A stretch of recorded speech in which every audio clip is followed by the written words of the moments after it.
The program this evening is Financing Economic Development under Prout. I appreciate, and it's by Professor, or he prefers just Mark, but Dr. Friedman. And basically, he's touching on something that is so important in the Prout arena. And that's that we have a lot of theory, but there are some real challenges on how we're going to actually implement some of these things. And capitalization is just a fundamental issue. And I think Dr. Friedman is going to address some of the questions that we really need to answer in the course of trying to, how are we going to build alternatives and in something that is in compliance or within the basic parameters that we anticipate being important in a Prout-based and neo-humanism-based economy. Dr. Friedman has done many things, most recently retired from a career of teaching economics in college. And again, brings, he's done research in so many important areas, and we appreciate that he's taken on this, I frankly think kind of a daunting topic, but one that's vitally important to address. I will share two things about Dr. Friedman before I turn the program over to him. One is that he also sits on the work group that puts together these monthly seminars and has just been instrumental in helping ensure that we actually have a program every single month. And so I think tonight's maybe our 37th in a row, and still have programs scheduled up through the middle of the year. The other thing I will share with him is that he is not related to Milton Friedman by family or by ideology, which some of you may find very reassuring. So at this point, I'm happy to turn it over to Dr. Friedman. Thank you. Very kind words. So I hope this is not a dry topic. It looks like it has generated some interest because I think people recognize that it is an important topic. We know that P.R. Sarkar, the founder of Prout, gave an incredible broad outline of Prout and left a lot of details for us and society to work out. And a lot of that is going to have to be worked out in practice. So what I've tried to do is draw together some things that he has said to give us guidance, and perhaps speculate a little bit about how that can be applied for economic development. And so where my comments are speculative, I hope it's clear, and they're intended to raise discussion rather than to be authoritative in any way. So this came about through discussions with Dr. Tapan Malik, who is also on the committee that's putting on this series of presentations. And unfortunately, life took him in other directions. So some of this might be going in directions that he did not intend. And so he should not be blamed for that. That should be entirely, the blame should entirely come to me. And I think he probably would have wanted to bring up some issues that I likely neglect. So, of course, this is something that can be expanded on quite a bit, and I hope others take on the work to do that. Okay, well, let me go ahead and show you what I've pulled together here. Okay, so some basic ideas of economic understanding of how capital is formed and what investment goods are and so forth. So, society is presented with something of a trade-off, a choice, you might say, between producing either what might be called consumption goods, things that, perhaps personal cars, food, clothing, etc., or capital goods, or services for that matter. We can define capital goods as human-made things that produce other things. That's as opposed to things that come from nature. That's you can think of capital that's created by Mother Nature. Generally, think of capital as human-made things that again produce other things. So we're talking about factory machinery, farmers' tractors, office computers, etc. And if we choose to produce more of these things, well, then we can increase our productive capacity, perhaps to allow more consumption in the future. So again, we have a choice and trade-off, how we want to balance that choice. So producing capital goods means sacrificing some current consumption. A word for that can be savings. Okay, so, well, I used to be a baker back when I earned an honest living. And so I might have had a choice between increasing my income or setting aside some income to buy an oven. Okay, so that would be saving for a productive purpose. So ultimately, all capital goods that go into expanding our productive ability comes from some kind of savings, as we'll discuss. There are different ways for society to save, but ultimately then involves that trade-off between producing consumption goods or capital goods. Um, so again, capital production comes from saving. And the methods are going to vary with different institutional frameworks. So we'll discuss different present institutional frameworks and perhaps some of their defects and what Prout proposes or may adopt.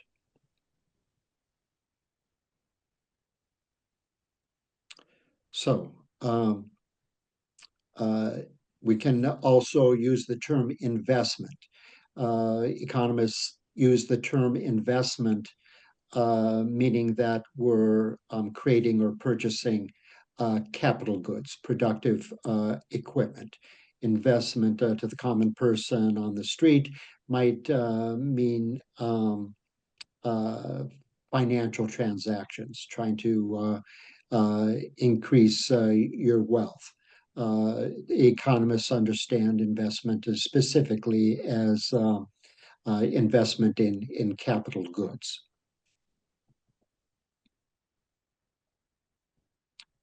Okay, so Savipras are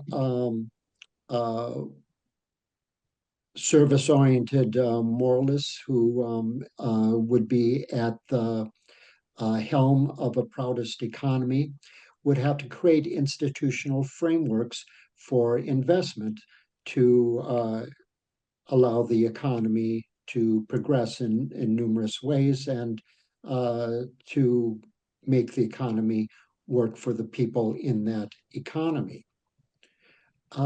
So different kinds of investment we consider. Purchase of new productive equipment, maintaining equipment, skill development, human capital, and an aspect of Proutist thinking or a parallel to Prout would be neo-humanist education. And that will require investment. That sort of investment we call human capital. Um, uh, Proutist economists think that that will be a unique contribution to a Proutist economy, that particular investment that will allow an economy to be particularly productive because the people in the economy will be more creative and more productive and more in tune with genuine human needs. So we can think of neo-humanistic education as a proudest kind of investment.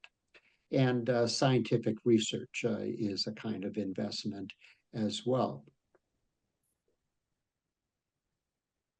So how does investment happen in a current economy? So that would include expansion of enterprises or creation of new enterprises. Well, the motivation is going to be the profit motive. Investment is going to go towards what is perceived to be the most profitable. Um, some economists will say that dynamic leads to an efficient economy. Well, there are instances where that can be the case.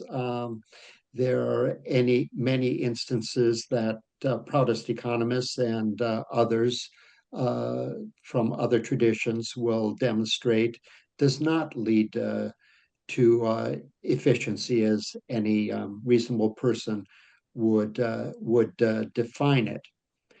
Um, so kinds of institutional frameworks, there are securities markets. So these all come from savings, right?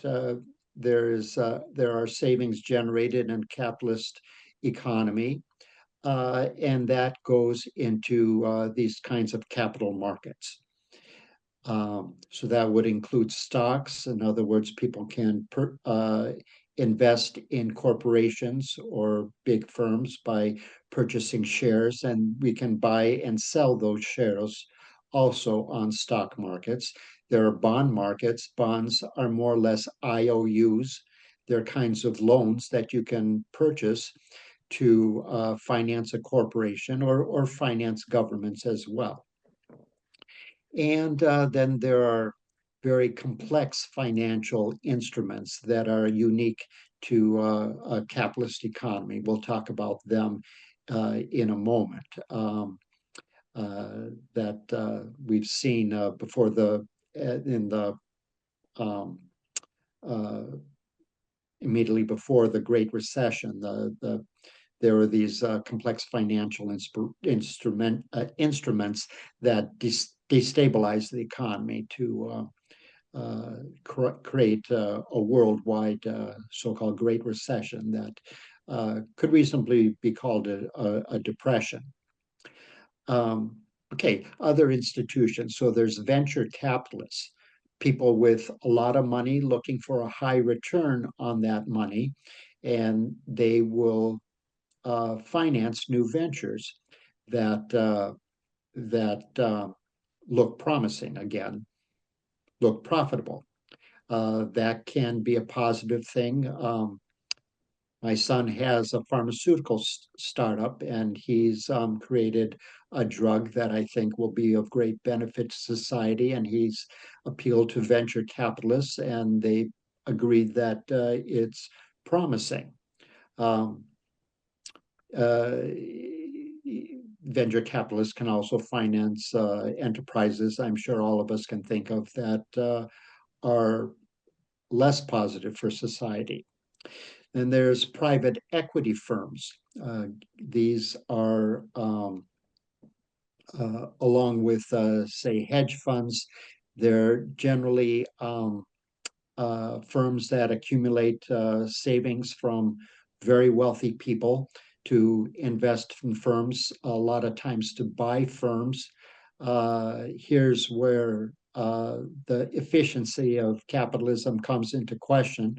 Again, with the profit motive, they'll buy these firms. Sometimes they'll strip them their assets for very quick profit. Other times they'll milk them over a long period of time, even though they own these firms. They'll charge the firms for so-called management fees or uh, uh, what would you call it? Well, for providing advice to them, consulting fees, um, placing considerable burdens on firms that sometimes cause them to fail. So again, all in the name of profit, sometimes short-term profit. Um, and then there's the banking system. Again, banks will lend uh, according to what they believe to be holds promise for profit.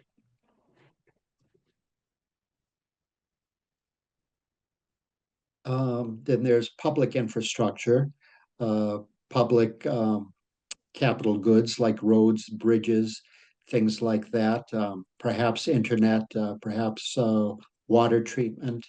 Um, they can be financed through taxes. Another thing I didn't mention, frequently user fees. For example, if you go to a national park, we can think of that as a kind of public capital good, um, or capital certainly has to go into those things. There are user fees involved there. Then the bond market. Governments from at least in the United States, from the federal to the municipal level, will sell bonds, and these are those IOUs. There's a promise to pay back with interest the value of the bond. Now, the question arises, um, is it better to be a grasshopper or an ant? Well, the question arises from the Aesop's fable that you might remember. I spring that on my students, and nobody knows, none of them know uh, have the foggiest idea of what I'm talking about. But I hope some of you have a bit of cultural education, know what the grasshopper and the ant is about in Aesop's fables. Essentially, the ant, well, the ants work very diligently throughout the summer to produce grain, and they store grain for the winter. Whereas the grasshopper was playing music and partying all summer, and he complains, "Well, I just didn't have time to store away any grain." And so he comes to the ants at the end of autumn and says, "Well, I'm very hungry. Could you spare some of your grain?" And the ants, in disgust, turn their back on him. Well, should we be like the grasshopper uh, or the ant? Um, well, um, according to Prout, it's really not an obvious choice. So uh, in favor of the ant. It's part of our ethic as spiritual aspirants and people who have a social consciousness to practice a paragraha, voluntary simplicity. So we may think that evolved people may find accumulation or consumption for its own sake uh, not particularly meaningful. That's to surround ourselves with things. Why bother? It's not something that's fulfilling. Um, and overall, it's instilled in us that thrift is seen as a virtue and part of a disciplined life, right? Um, and also we can say that, as we've already made the point, savings are necessary for the production of capital goods for increasing our consumption in the future. So we should be like the ant, right? Well, it's not necessarily an obvious choice. Um, is part of perhaps a controversial idea from Keynesian economics. There's the so-called paradox of thrift.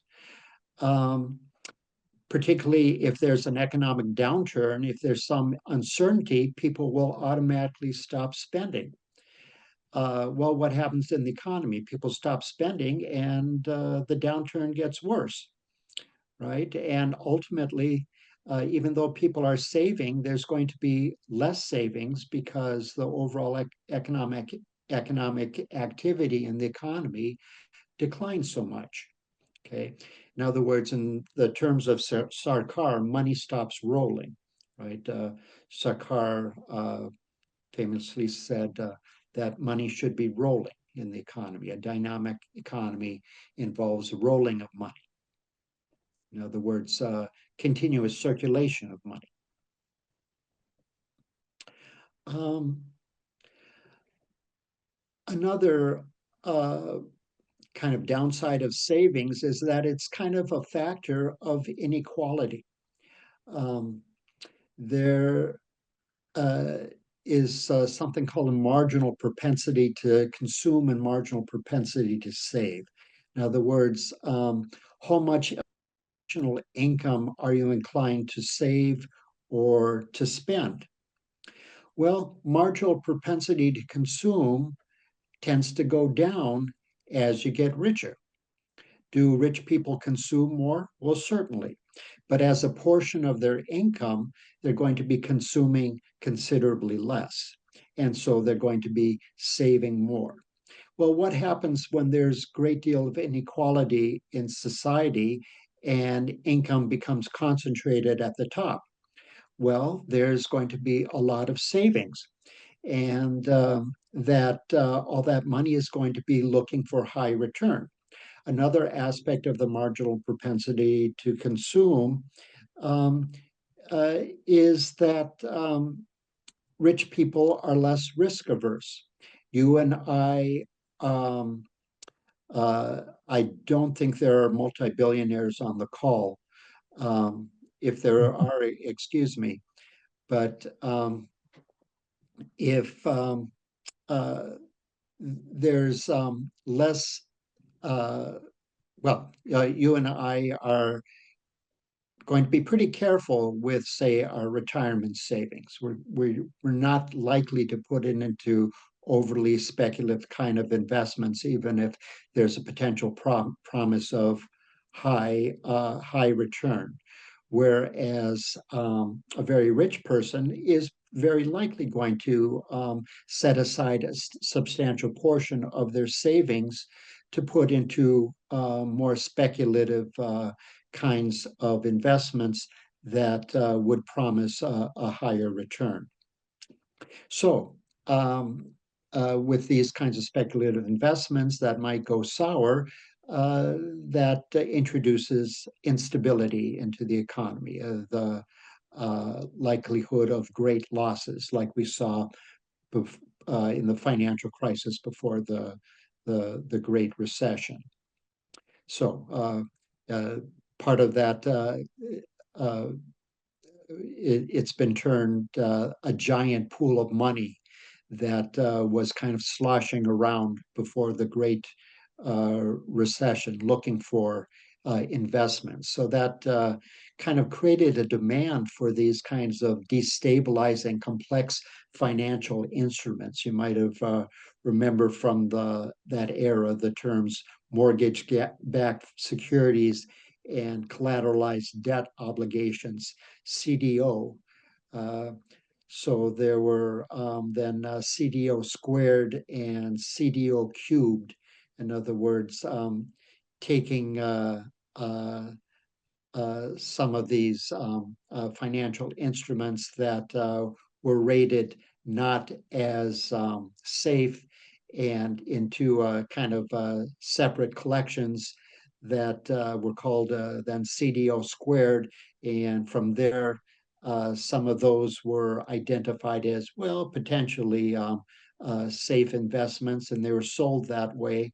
And then it was uh, it, the instruments were kind of collected again, and that was called CDO cubed, and more of those potential securities that, again, from the less safe, some safer securities were identified from that, and so forth. Well, the house of cards, of course, collapsed, and the world economy suffered as a result of that. So again, uh, supposedly economists have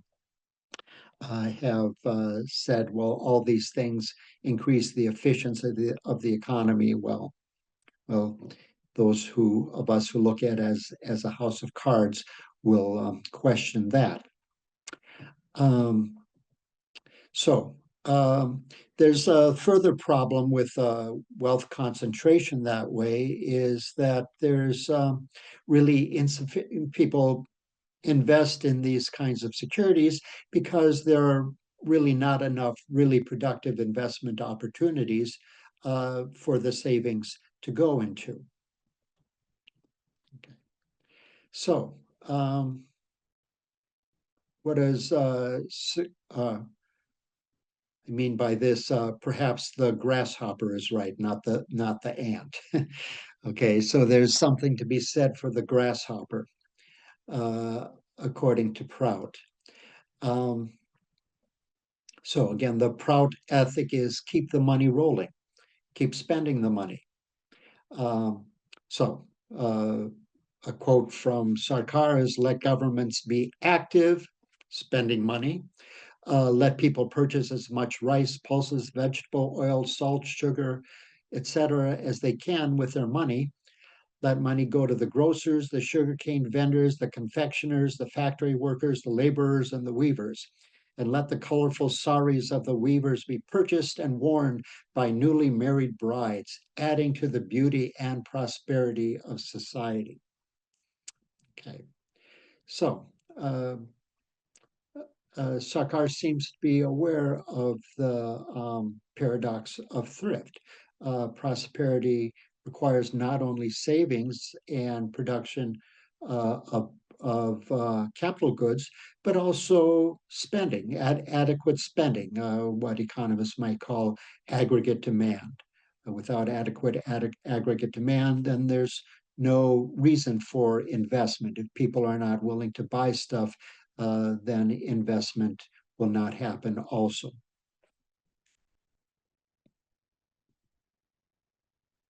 So other evidence from Prout literature, kind of, I would say, hate to say Sarkar is aligned with the grasshopper, but let's see what Prout literature tells us.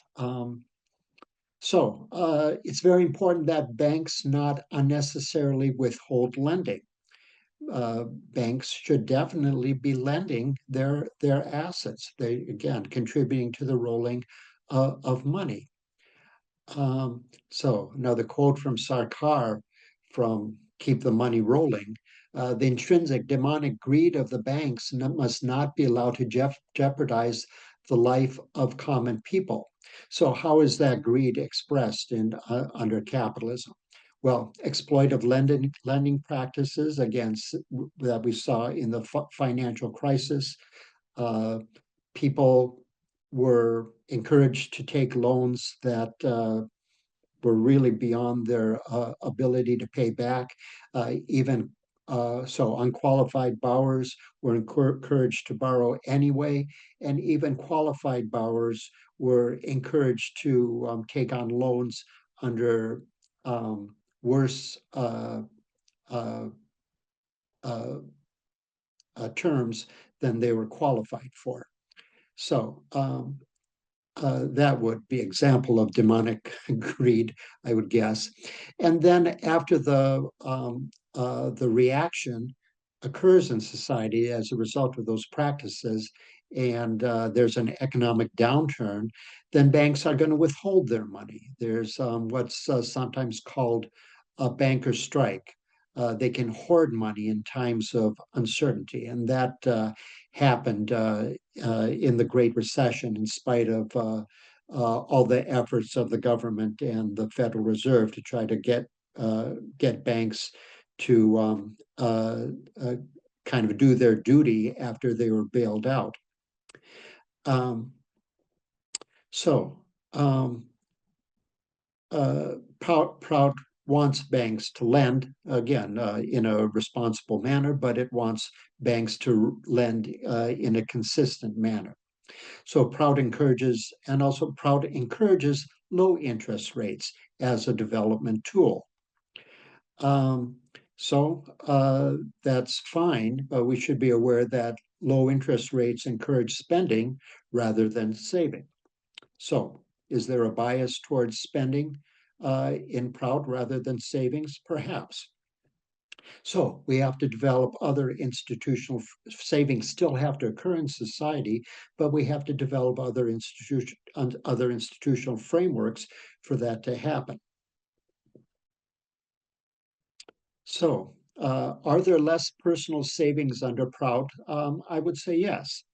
Um, for one thing, minimum requirements are guaranteed, so there's less need for cautionary savings.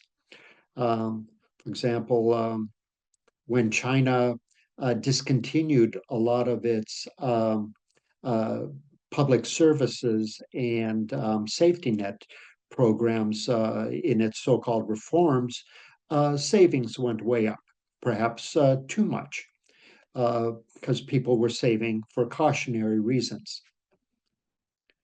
Um, we expect there to be greater economic stability. So again, uh, uh,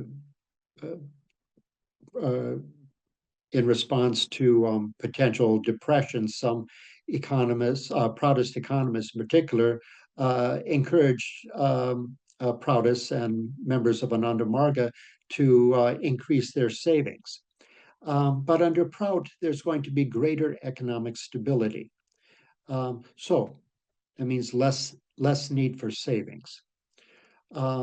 Also, extra amenities for the meritorious, a term uh, uh, for that is adhering in Prout philosophy. That is encouraged under Prout to be provided by firms in terms of extra goods and services, as well as extra privileges. Um, uh, More than monetary income. Again, increased monetary income is part of incentives in Prout, but it's not the only part of Prout. So again, for some of these kinds of extra amenities, perhaps a larger house, perhaps uh, access to transportation, like say an electric car, it may be provided by the firm for someone who needs it. Um, so, and then there's fundamental rule of Prout that there's no wealth accumulation without permission from society. Okay, so if there's differences in income that's provided for the good of society to provide incentives, well, that might provide some wealth accumulation. We can think of that as kind of a tacit permission of the collective body because it's calibrated to adhering, increases in incomes that provide for proportionate increase in service to society. Um, but otherwise, other wealth really cannot be accumulated under Prout without some kind of without direct or clear permission from society. And we'll talk a little bit about how that might happen. Again, that's going to be a little bit speculative as well.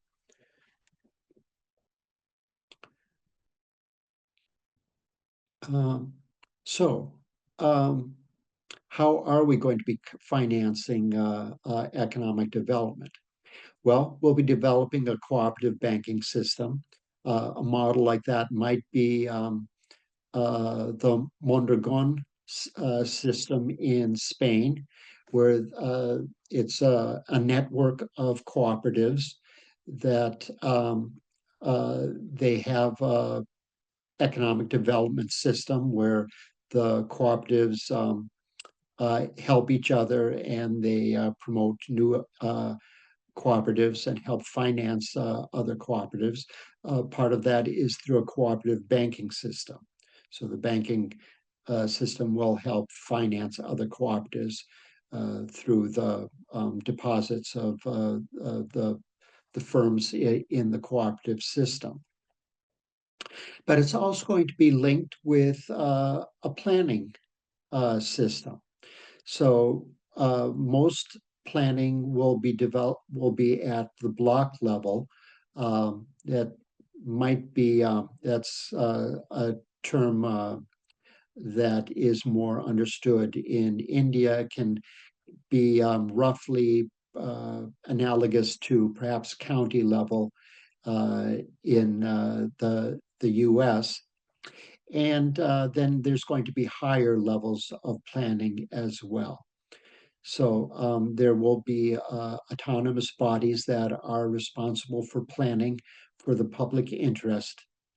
And they will likely be providing permission for development, for accumulation, for the development of new cooperative firms or other kinds of firms. They may work hand in hand with the banking system. So the banking system might be given some degree of autonomy to approve loans under certain criteria that may be given by the block level planning, or there may be direct permission sought from block level planners or higher level planners for example, development loans. So a little bit more on the banking system. Sarkar does call for central banks in a lot of ways. For what he seems to describe is not that different from current banking systems in capitalist countries. Except for the motivation behind them. The motivation is consumption, in other words, providing commodities that the public wants and needs. Perhaps I didn't mention it here, but again, a primary motivation is going to be providing for minimum requirements. That's going to be prioritized before other things are going to be produced by the planning system. So yes, firms will have to be viable if they're going to be financed. Cooperatives will have to be potentially viable before they're going to be financed. But the ultimate motive is going to be for the public good, not to make cooperative members rich or other kinds of firms rich. So it's likely the central bank will likely govern the banking system for a socio-economic unit, may be identified as a nation state at certain development of level development of Prout. It may be for a lower level of maybe a state, something like that. So again, that's something that'll have to be developed in practice. What is the region that's going to be governed by a central bank? At some time, is there going to be a world central bank that governs other central banks?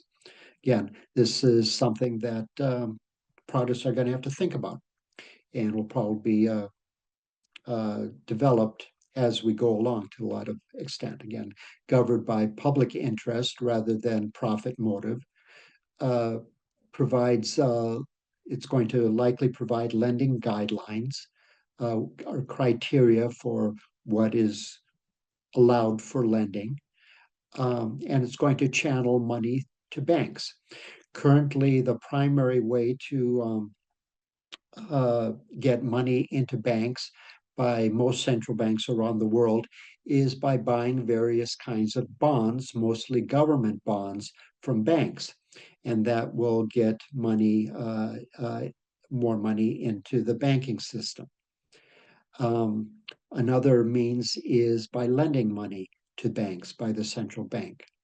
Um, so, how developed is or how prominent is a bond market going to be under Prout?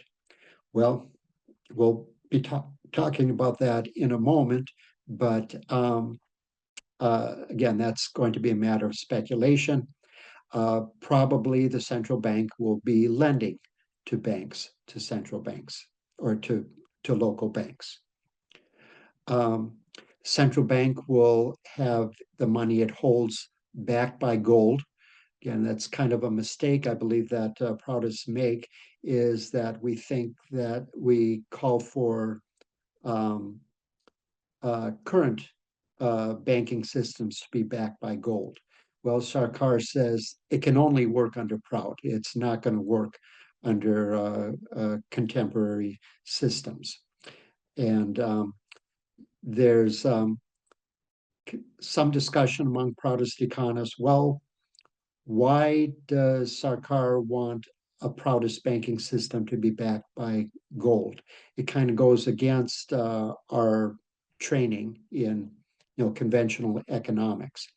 And so there's some speculation about that that I won't go into now, but it one reason is that it may increase the perception of stability of the currency. But again, that's speculation on my part. And a duty of the central bank will be to prevent inflation. Oops. Now, sorry.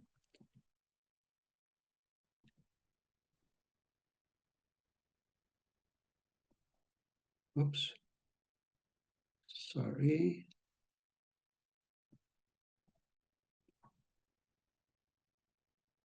Okay. So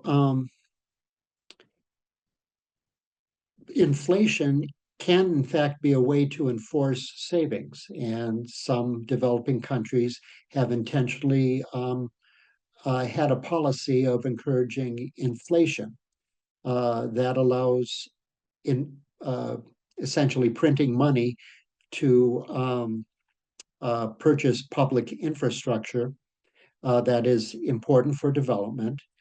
And there isn't so much of a developed means for collecting taxes. So it kind of is a substitute for collecting taxes. It does reduce the consumption of the people for consumer goods and kind of forces that trade-off towards capital good. Uh, does Sarkar like that idea? Well, no. Sarkar is opposed to producing inflation and the instability that can happen. It can get out of hand very easily. And so Sarkar says that governments have to be very careful about printing money.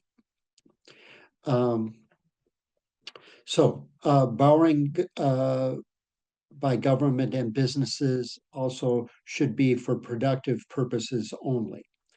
That seems like an obvious point, but it's not always practiced. Again, governments might take international loans to build great palaces for the president, and uh, corporate heads and uh, heads of large businesses can become very arrogant and believe that they deserve very opulent offices and things like that.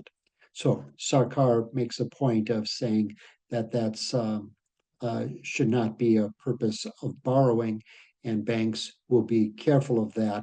And that will also help control inflation, because if government and private spending is specifically for private purposes, of course, that will expand production. With more production, then that prevents inflation. Inflation is too many dollars buying too few goods. Well, the solution is to increase the productive capacity so that there are not too few goods. So, some quotes from Sarkar: the banking system will have to be managed by cooperatives. The central or federal bank will be controlled by the immediate or local government. So, central banks should be controlled by as local government bodies as possible. Banks must not allow unwise administrators or governments to print monetary notes indiscriminately without reserving the proportionate amount of bullion in their treasuries. So again, he emphasizes that is under an established Prout system. Okay, so Prout has a three-tiered industrial structure. So how would financing occur in the three tiers? Well, first, there's a small business sector of privately owned businesses.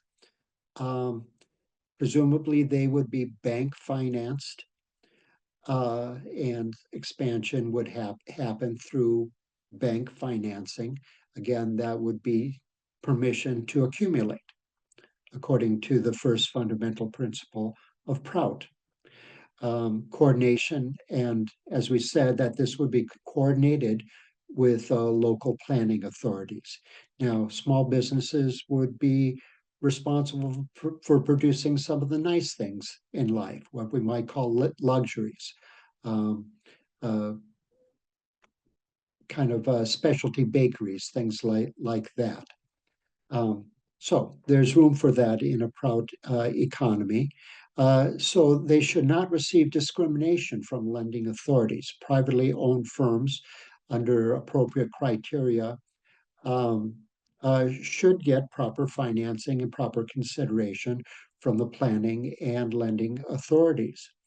Um, it's an open question, again, a matter of speculation. Uh, Sarkar talks about cottage industries, even cottage industries feeding cooperatives producing necessities. He talks about cottage industries even producing the car industry or feeding the car industry. Um, are there going to be separate microcredit institutions, or would that be part of ordinary banking for very small, very micro industries or very small scale industries? Um, so, would these industries be financed with personal savings? Perhaps a little bit, but it would be very limited, again, because accumulation is limited in a proud economy. Um, so cooperatives may have their own regional banking system that serves cooperatives exclusively. Again, that is speculative. That's a possibility. Um, uh, in any case, it would be linked with planning authorities. Again, some approval mechanism would be required. Um, Enterprises would have to conform to the plan produced by block level or higher level planning. Uh, it the Lending may be linked with coaching or mentoring services for new enterprises, new cooperatives, or existing cooperatives. Again, the decisions would be for consumption, not for profit. What are the needs of the communities, and in particular, prioritizing minimum requirements before other things are financed. And we would certainly look to the financial viability of the firms. Is it likely to be successful? Again, proudest cooperatives and small businesses will operate in a marketplace. Again, well, not again, but markets are not necessarily capitalist institutions. Capitalism involves profit simply through ownership. Markets can exist in a, a cooperative framework like we're talking about here. Um, Sarkar also talks about cooperatives saving some of their earnings. So there would be retained earnings that would contribute to investment as well. Okay. Um, so um, some special characteristics of cooperatives.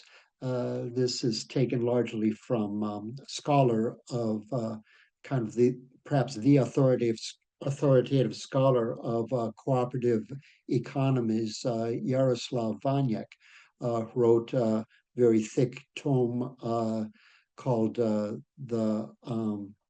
General Theory of Labor Managed Economy.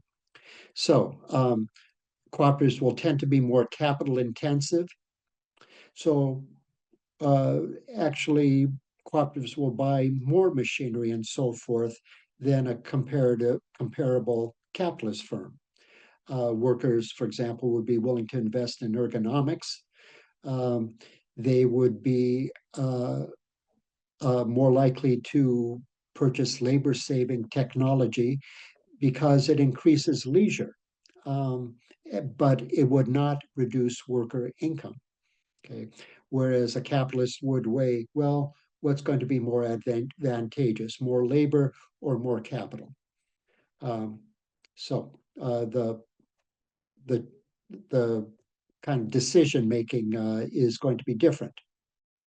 So worker cooperatives are going to tend to be smaller than the comparable capitalist firm. A factor is that income per worker does not increase with greater size. So workers will, in a cooperative, have much less incentive to expand their business, whereas a capitalist will make greater profits with a bigger business. Um, so again, a characteristic is in order for a cooperative to decide to expand or hire more workers, well, that new worker is going to have to increase everybody's income, not just that worker's income. Whereas in a capitalist firm, if the worker increases the income of the owner, well, then they're going to hire the additional worker. So it creates a little bit of a greater hurdle um, uh, in making the decision to hire another worker. So, what is the solution if society needs more of what the firm is producing? Well, is the cooperative just going to be able to charge higher prices because there's greater demand for their work, but they don't want to get bigger? Well, no. Planners are going to start new cooperatives. So there's going to be a larger number of firms than in a capitalist framework. So, yeah, the planners would start new cooperatives and achieve full employment that way. Um, so, uh, clearly, Sarkar says an essential measure to control this economic exploitation of the capitalist financial markets is that speculative markets in all countries of the world should be closed down immediately. Okay, so Vanyek agrees with that. So there's really no scope for a stock market in a Proutist economy. It would be fundamentally inconsistent with a cooperative economy because all shares are going to be owned by the workers in that cooperative. So it's an open question. Is there going to be a bond market?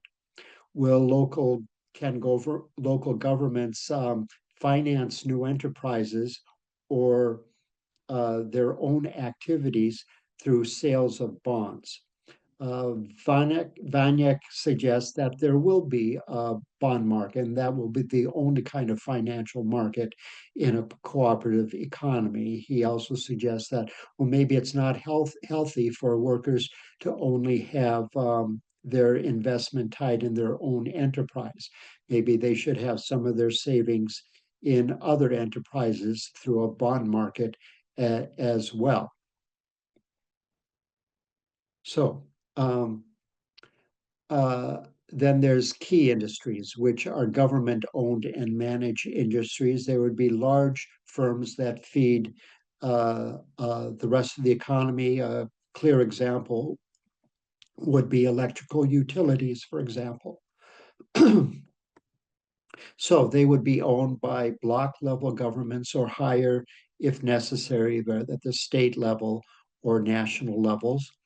Uh, how would these enterprises be financed? Well, there could be direct lending from the central bank, depending on the size of the industry. Or there could be bond sales, again, by the local government, or else local governments, again, could borrow from the central bank. Um, or there may be retained earnings. That could be kind of a hairy thing because key industries are supposed to operate on a nonprofit basis. So how much that they retain their earnings, even for their own expansion or necessary expansion, again, that's something that requires a bit of discussion. And there can be socializing capitalist firms in the transition. So now shareholder-owned electrical utilities may be socialized, and Sarkar says, well, no, we're not going to compensate the former owners for those kinds of enterprises. Does that mean that those people are going to be left high and dry? No, they're going to have the same social guarantees for minimum requirements as anybody else in society, but they will not necessarily get compensated for firms that are taken over by a revolutionary government in the period of transition. Okay, well, as I suppose is predictable, that took me a little longer than I thought. I thought I would leave more time for questions and answers. Um, I guess I'll consult with John to tell me whether we can go overtime or not. And I'm willing to engage in discussion and answer questions if people would like. Perhaps we can make it voluntary. People who uh, think that they've withstood enough of or endured enough listening to me for the last hour um, are welcome to go. Otherwise, people who have questions or comments on anything I've said, again, I'm welcoming comments because I'm looking at this as an initial inquiry, not something that's final in any way. So, John, what do you think? Yeah, no, I think you stated it well. If you're willing to stay on, then I think it's up to individuals, if they feel like they have the time. I appreciate that you're flagging it because we do try and respect people's time. We're reaching out to people across a pretty broad, time zone range. So there are ramifications for people in different areas. But if you're willing to stay on, then I think it's up to the other, people in attendance if they'd like to stay on, post some questions. And if you have questions, I guess you could put them in the uh, chat or raise your hand, and we'll try and watch for that. And maybe Prakash can help watch for, raised hands, etc. Okay. I see a question in the chat about the transition. Um, I wish I had more to say about that. And I wish Sarkar had more to say about that. Um, so, uh, well, I believe Sarkar was a revolutionary. Um, and I, uh, I think when the public demand is there for a change in the way we do things, I think we should be there to very rightly and forcefully assert a more humane and workable economic system. Um, uh, Sarkar, in ways, he talks about doing things in stages as well. After that revolution occurs, for example, agricultural cooperatives will go through stages over probably many years. At first, members of agricultural cooperatives will retain ownership of their land. It's only very gradually that all land will go to the cooperatives. It may be over a matter of decades.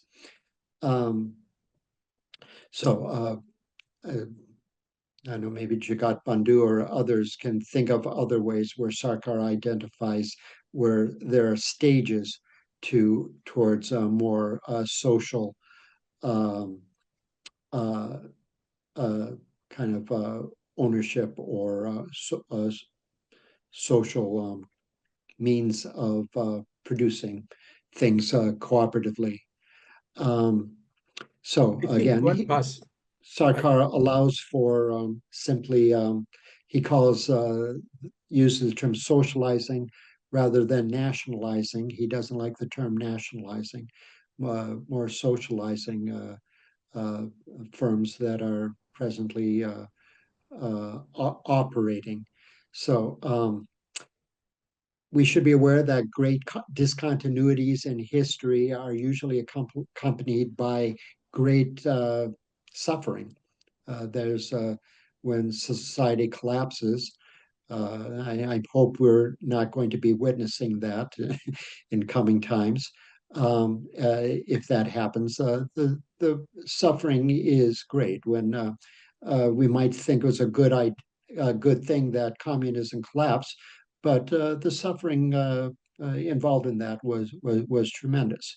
So, what we can do to avoid that, we should do. So, as much of our understanding of Prout as we can develop for when the time is ripe, I think it's important for us to have some idea of what we ought to be doing.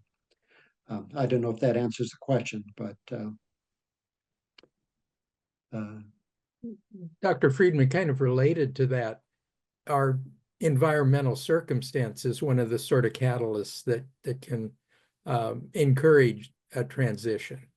And it's my understanding that Sarkar indicated that while the Great Depression early in the last century was a deflationary depression, he made mention of a possible inflationary depression. And I think many people are kind of watching some of the actions of the current US administration. And I think a case could be made that some of the actions are going to produce some kind of an inflationary spiral. Do you think that kind of relates into this issue? that could be.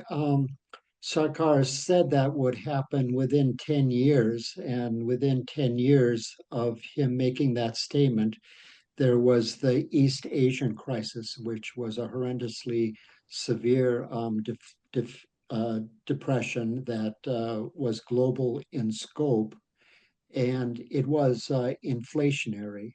And there are special reasons that that was inflationary, that uh, it involved uh, uh, monetary monetary crises in several countries, and so the money in several countries suddenly became lost its value in international trading, and so goods, particularly imports into those countries, became horrendously expensive, and it was an inflationary depression.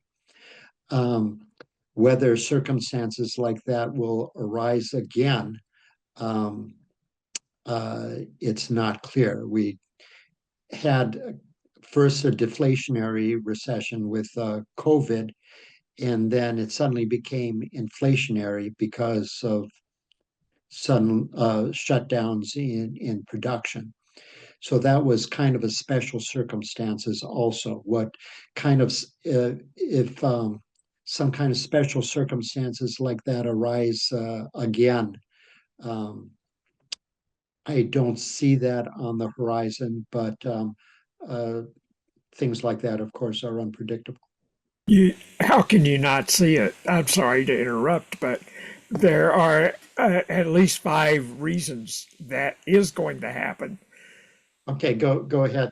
Well, I mean, first of all, you've got massive layoffs, which are going to be lead you into a depression or a recession.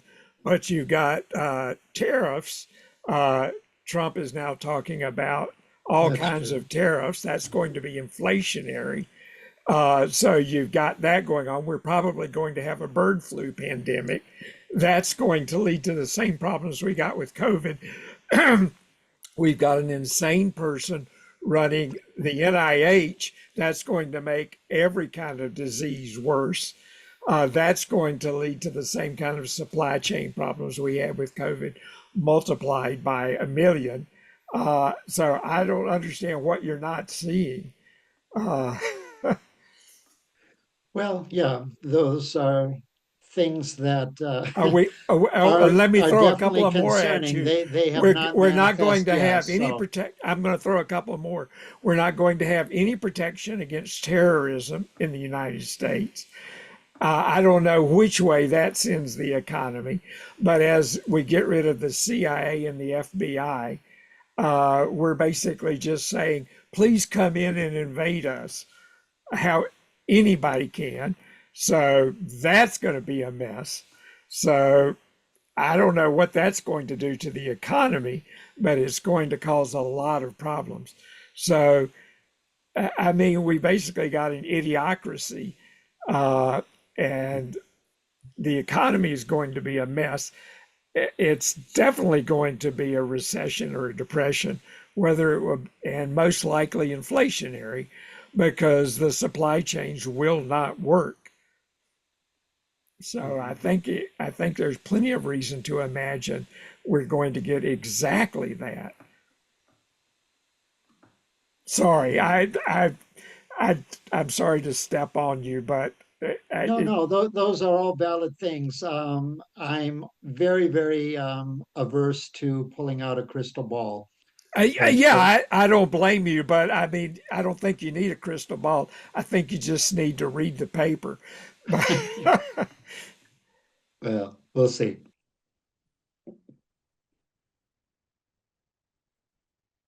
Uh, Ray Shivakumar. Yes. Um, then also we've seen the beginnings. I don't know how much longer it's going to last and how large this deporting of illegal aliens is going to be.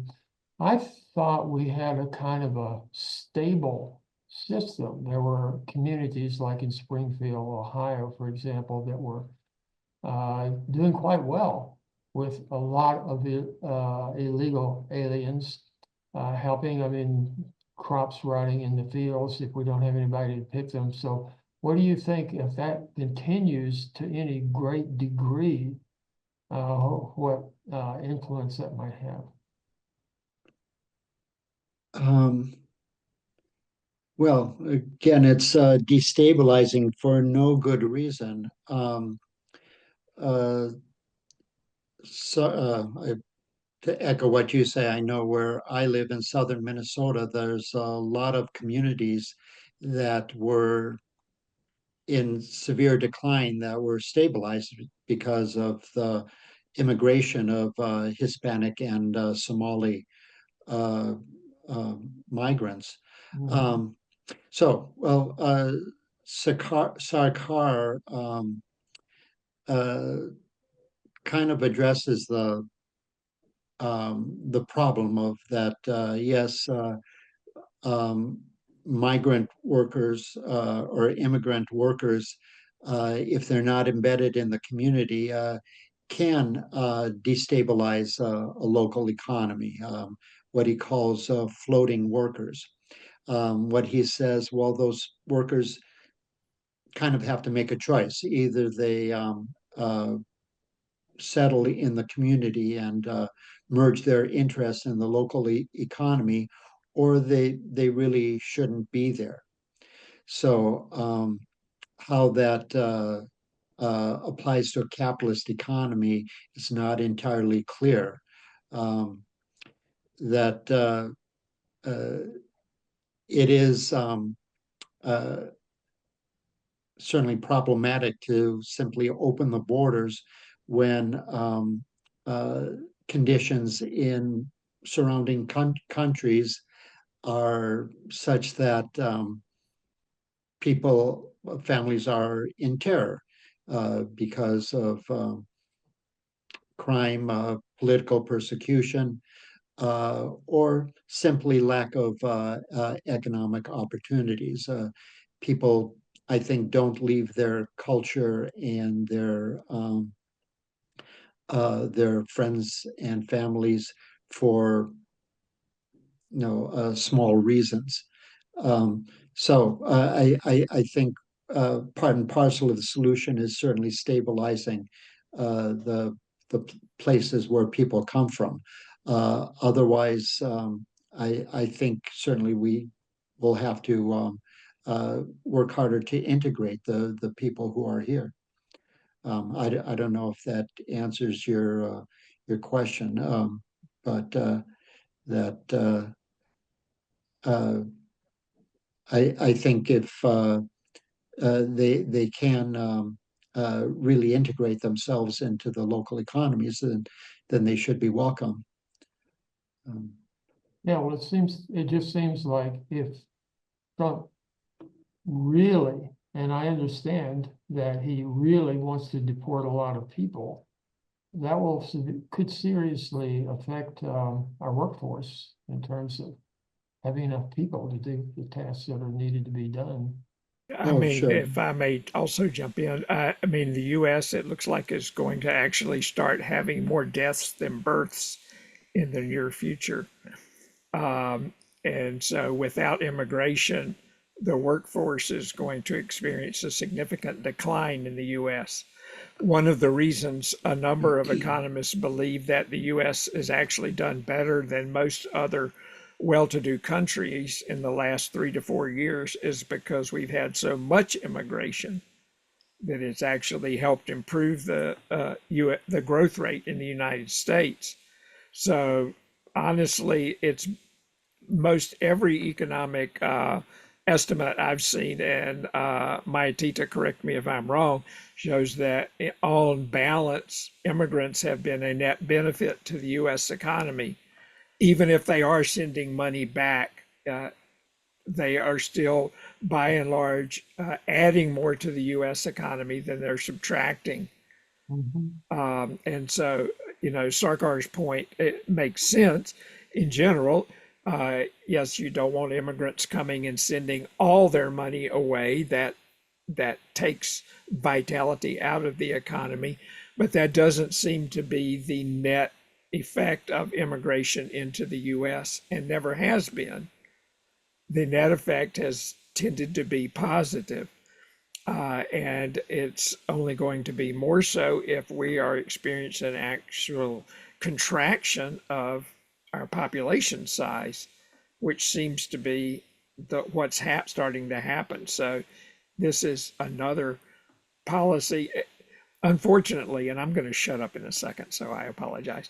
But there's this idea among people who don't understand how economies work that economies are zero sum, that if one person comes in and takes a job, that's somehow taking it away from somebody else. This idea that economic activity is multiplicative is something that's very hard for people to understand.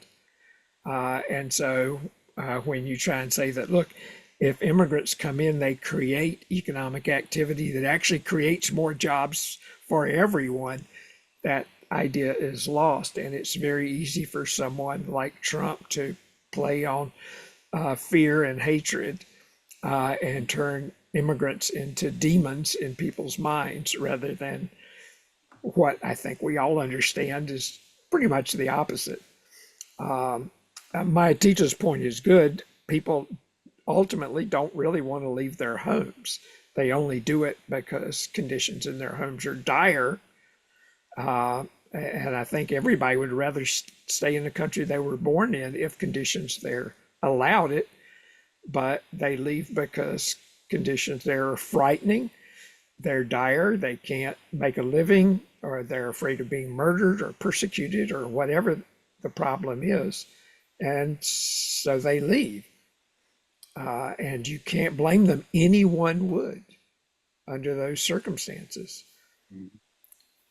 So I don't have the answer either, but the answer is certainly not wholesale deportation or wholesale fear of deportation. Well said. I don't think Yeah. it was, but thanks for. I Chris? can't make my hand go up, my thing. I don't know how to, doesn't work. Can I just see ask you. a question? Yeah. So, okay, so what does Sarkar say anything about, like, I mean, according to what he says about the Varnas, that capitalism will become so what, unproductive, chaotic, that it'll I mean, he says a bunch of different things, but does he talk about, I mean, what can you think of that Sarkar talks about? I mean, what should we be doing to prepare for the so-called collapse of capitalism, or that how might that happen? Or do you understand what I mean? I mean, Mhm. Sarkar does, I mean, he doesn't say much, right? Well, I think it's going to be hard for us to visualize the time when the time has come. And Yeah, good point. I think exercises like this are valuable, where we have discussions and really work out the alternatives that we have Right, have the alternatives in place, and be active in communities and start promoting alternative institutions. Most places have a housing crisis. Well, we can propose, let's start building housing cooperatives, to mhm. get it out of the speculative market, um, et cetera. Yeah, they have there are those in California especially. And then you've got eco villages and master units and Mhm. yeah, Yeah, the more that we can actually start building alternative institutions, I think the better. And I think right. some Proutists are working with local authorities on emergency planning and things like that. Mhm, right. But what is Sarkar doesn't say a lot about that.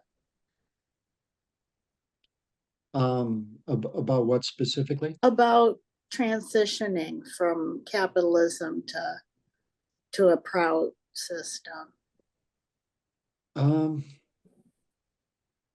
yeah, not so much concrete. There's some quotes that it'll be like a firecracker, it'll explode like a Right. firecracker. I've heard that one, yeah. Um, and other quotes that it might happen more gradually in some cases. So I Prakash think has we his just hand take up. whatever opportunities we can. Yeah, Right. Prakash. Yeah, I think he has, when you look at his economic model, uh, being focused on cooperatives is the key part, and also community-owned, large-scale businesses, enterprises, key industries, that there's a huge movement for growing the cooperative movement in this country. And so, Right. Mhm, when things are collapsing, you need something to be replacing that. And so mhm, Right. the more cooperatives we have, the more examples we have of how other ways to doing things. And then Right. during the pandemic, what was happening, there was so many mutual aid societies and people coming together, and people who are Mhm. working in a cooperative way did much, much better than people who were just isolated. And Right. So it's creating and explaining that there are other ways. And I think the other strategy that P.R. Sarkar had was that he didn't just create Prout, which was the socioeconomic philosophy. He also created movements. One example would be the whole movement in neo-humanistic education, which is growing all over the world, especially, in non-Western countries. Um, and it's preparing people to live in that cooperative type of society. People are growing up with ethical, spiritual, progressive values, kind of just inculcated in them and through that education. So that model of neo-humanism um, is a key component. The other part is all the development work with Amrit. The Amrit, the non-Amrit Universal Relief Team for men and women, was working all over the world for the last 50 years. And the work keeps expanding and growing, and more, they're using Prout principles in the kind of development work they're doing, so that they're not just serving people in disasters, that are actually preparing alternatives. So within Haiti, there's a growing movement of cooperative enterprises run by women, hundreds of them, thousands of women involved in self-help groups, together with cooperative farms. So they're creating a model that's thriving in the midst of this chaos in Haiti, as well as they're having a huge impact on the education system. So those are the kinds of things that, yes, things will fall apart, but we can't really change some of that. But what we can do is we can show by example how to live in other ways and create the foundations and the examples for people to look to. Right. So is there, what you're talking about, I haven't really heard about that, but like what's going on in Haiti and also where's a good way to find out about that? I mean, it seems like here in the US, we don't have that much going on. I think we might have something on our website about the project work in Haiti. Oh, yeah, you do, right. And there was a short presentation um, at our Prout conference about that. We need to add it to our website, but it's definitely, as an example. And then in Nigeria, there's one monk who's been working there for 15 years, and he's got developed women's hospitals, particularly maternal hospitals, family, children, and serving thousands of people in a community-owned enterprises. And Amrit started them in collaboration with the local communities, but the ownership and the leadership is being transitioned and embedded in the local communities. Wow, that's So those great. are example of, like, a smaller scale, but a key industry. Hospital provides a key service, and around it you develop cooperatives and many ways of doing things. So I think people don't realize there's more members in cooperatives in the US than there are in labor unions. Wow, And that's if you amazing. haven't done so, I encourage everyone to subscribe to the Proud Alliance newsletter. Find out what's going on and check on the Proudest Universal website as well. Which is prout.info. .info. Mhm. And so, to answer your question further, I think again we should not neglect spiritual propagation. I think that's going to be key to. We can see that in times of instability, people can turn to fascism as much as Right. anything else. So we have to really be changing people's consciousness to have them reach for something better. Right now we've got the politics of cruelty playing out. Oh, Yeah, Counter to that awful, is that of compassion. And that's where stupid cruelty. the spiritual is, well, stupid cruelty makes you stupid because you're not thinking about anything but yourself and your self-interest.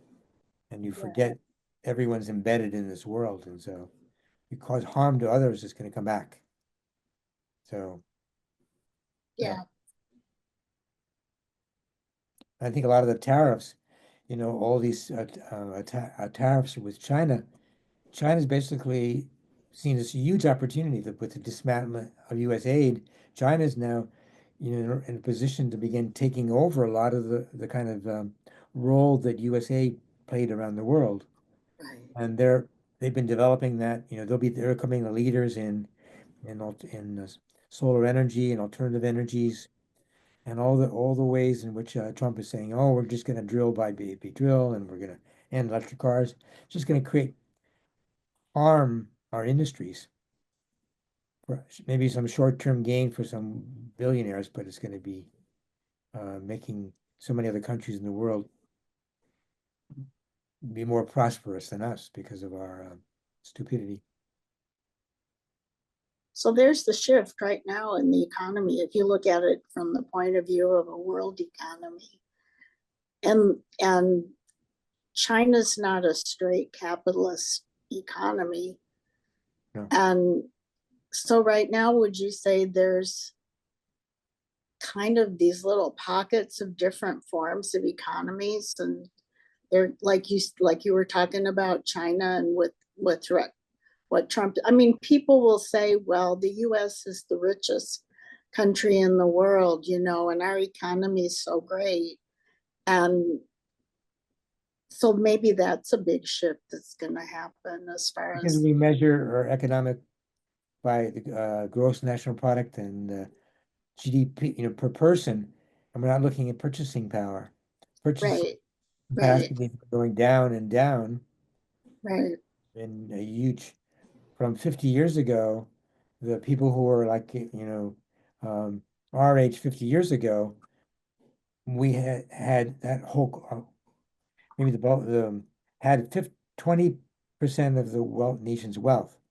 And now that same group of people, not us, but the people who are younger, who were our age, like we were 50 years ago, they have 4% of the nation's wealth. right, That's equivalent to $50 trillion in wealth that's been transferred from middle class upwards. So middle class is shrinking. It's far fewer percentage of the population than it was, in the 60s and 70s. right. And that's completely unsustainable because, yeah, you can't not have people being able to purchase. And then all you have is speculation instead of investment and community. Right. So when Sarkar says that capitalism is gonna fall like a cracker, explode like a firecracker, is he talking about the stock market crashing? But for In metaphor, actually, we don't know what it means and how it will come about. But Trump right, certainly seems to be I, playing with fire and yeah, I will being say one, if I may interrupt uh, quickly, Prakash, just know a favorite quote I just heard yesterday from one of my favorite economists. The stock market is not the economy. The stock market is right, not the economy. The stock market is not the economy. So right. it's that's all. He just said it 3 times and it's true. Trump thinks the stock market is the economy, but the stock market is not the economy. So it takes more than a stock market crash to kill an economy. But I don't know either what it's going to be. So I'm sorry to interrupt, Prakash, but I just wanted to say. I've said enough. Well, I've said too much as usual, but yeah, it's got to be more than the stock market, whatever it is. But capitalism is Systems unfortunately collapse of some kind. capitalism is stunningly resilient. But Mhm. I think, and we've seen it survive many things it should not survive. But I think we may be finally seeing its limits tested in ways that we have never seen before. But it is unbelievably resilient. And so it takes a lot to kill it. So we'll see. That's why over the years, I've seen many Proutists say, okay, capitalism's finally going to crash. This is the thing that's going to do it. And it didn't right. happen. No, And so, Well, therefore my reluctance to say I, anything along those lines. I mean, I'm willing to say things are going to go poorly, but I'm not willing to say capitalism's going to die yet because, it's ridiculously resilient. But who knows?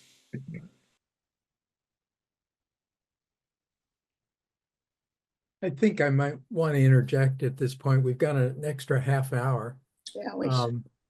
Again, Mhm. maybe being sensitive to people further east, it may be good to conclude the session for this evening. Want to thank Dr. Friedman for, I think it was very informative, and it's a list of different elements like that starts really underscoring what we don't know yet. Mhm. In terms of what we should be doing or how we are going to do things, in a Prout neo-humanism based economy. And that's where the real need is to really be figuring these things out. Um, I made the comment about Milton Friedman. One of I often will quote him on the issue about crises, basically whether real or perceived, are the only time that things really change. And he continues with that quote, but you know, I think we are sort of set up right now for some crises. And I think many folks probably on this program are familiar with the Overton window, about what's politically feasible and what's impossible. And the reality is crises and challenge kind of shift that window. So things that Yeah. maybe 5 years ago couldn't happen or can't happen today, maybe in the next few years, things are going to be such that um, people will be looking in earnest for something that will work as they see, maybe the ultimate, the internal contradictions are just going to accelerate with current leadership. And I think the other thing that's interesting is seeing that almost on a global level. So I think there are significant ramifications because of that. But I want to thank Dr. Friedman for putting together what I know is a very challenging presentation. And I thank people's questions, and I'm sorry we didn't get to address all of them, but I think there are some great questions, and I think there's work to be done, and it's great to see people interested in that and engaging in that. So thank you all for attendance. Thank Please you. look for future programs.